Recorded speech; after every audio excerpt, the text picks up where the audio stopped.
something new that's going to be upcoming.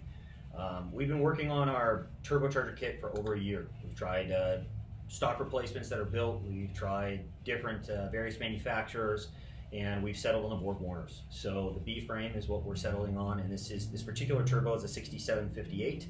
That's what's going to be going on our shop car, and it's rated with a very nice range. So the B series, go and check it out on BorgWarner.com. You're going to be able to pick pretty much any of the mid-range B series turbos for your kit. The 6758 is what we're going to be using as our off-the-shelf piece.